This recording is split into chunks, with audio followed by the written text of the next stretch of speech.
મચ્છરજન્ય રોગચાળાને અટકાવવા માટે અમદાવાદ મહાનગરપાલિકાએ નવતર પ્રયોગ કર્યો છે। મ્યુનિસિપલ કોર્પોરેશનના આરોગ્ય વિભાગ દ્વારા ડ્રોનથી દવા છાંટવામાં આવી રહી છે।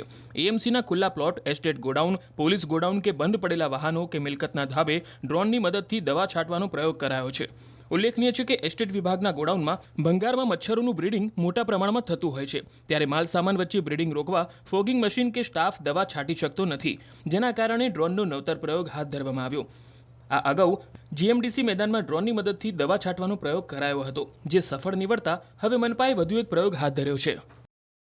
અત્યાર સુધીમાં અમદાવાદ મ્યુનિસિપલ કોર્પોરેશનમાં આ રીતે ડ્રોનથી ક્યારેય દવાનો છંટકાવ થયો નથી અને અમારા ઉત્તર પશ્ચિમ ઝોનમાં અમે એક એવું વિચાર્યું કે ઘણો બધો ખુલ્લો એરિયા છે અને ખુલ્લા એરિયામાં ખુલ્લા પ્લોટો પણ ઘણા બધા છે, તળાવો છે, ખાડા છે, જ્યાં માણસો પહોંચી ના શકતા હોય, અમે ટેમ્પાથી પણ દવા સ્પ્રે કરાવતા હોય પણ એ દવા પણ છેક સુધી ના પહોંચી શકતી હોય તો ત્યાં આગળ મચ્છરનો ઉપદ્રવ થવાને મચ્છરના લાર્વા બ્રીડિંગ થવાનો સંભવ પૂરેપૂરો રહે છે। એટલે અમને આમાં એક સફળતા મળી હોય એવું અમને લાગી રહ્યું છે, જે અમે 2-3 દિવસ પહેલાં જીએમડીસી ગ્રાઉન્ડમાં પણ આનો દવાનો છંટકાવ કર્યા પછી અમે ત્યાં ચેકિંગ કર્યું તો અમને ત્યાં બ્રીડિંગ જરાય જોવા મળ્યું નથી, નીલ હતું। એટલે એ અમને એક પોઝિટિવ સાઇન બતાવે છે કે આનું રિઝલ્ટ ખૂબ જ સારું છે।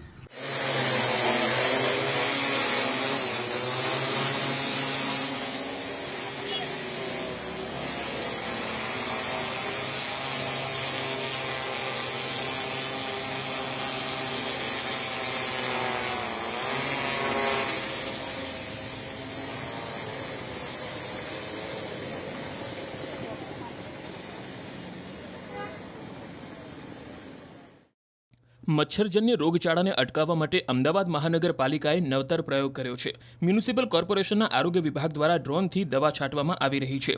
એએમસીના ખુલ્લા plot, estate godown, police godown કે બંધ પડેલા વાહનો કે મિલકતના ધાબે ડ્રોનની મદદથી દવા છાંટવાનો પ્રયોગ કરાયો છે।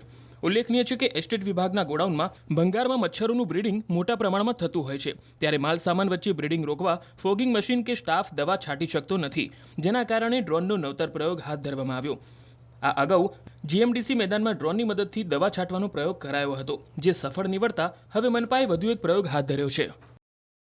અત્યાર સુધીમાં અમદાવાદ મ્યુનિસિપલ કોર્પોરેશનમાં આ રીતે ડ્રોનથી ક્યારેય દવાનો છંટકાવ થયો નથી અને અમારા ઉત્તર પશ્ચિમ ઝોનમાં અમે એક એવું વિચાર્યું કે ઘણો બધો ખુલ્લો એરિયા છે અને ખુલ્લા એરિયામાં ખુલ્લા પ્લોટો પણ ઘણા બધા છે, તળાવો છે, ખાડા છે, જ્યાં માણસો પહોંચી ના શકતા હોય, અમે ટેમ્પાથી પણ દવા સ્પ્રે કરાવતા હોય પણ એ દવા પણ છેક સુધી ના પહોંચી શકતી હોય તો ત્યાં આગળ મચ્છરનો ઉપદ્રવ થવાને મચ્છરના લાર્વા બ્રીડિંગ થવાનો સંભવ પૂરેપૂરો રહે છે। એટલે અમને આમાં એક સફળતા મળી હોય એવું અમને લાગી રહ્યું છે, જે અમે 2-3 દિવસ પહેલાં જીએમડીસી ગ્રાઉન્ડમાં પણ આનો દવાનો છંટકાવ કર્યા પછી અમે ત્યાં ચેકિંગ કર્યું તો અમને ત્યાં બ્રીડિંગ જરાય જોવા મળ્યું નથી, નીલ હતું। એટલે એ અમને એક પોઝિટિવ સાઇન બતાવે છે કે આનું રિઝલ્ટ ખૂબ જ સારું છે।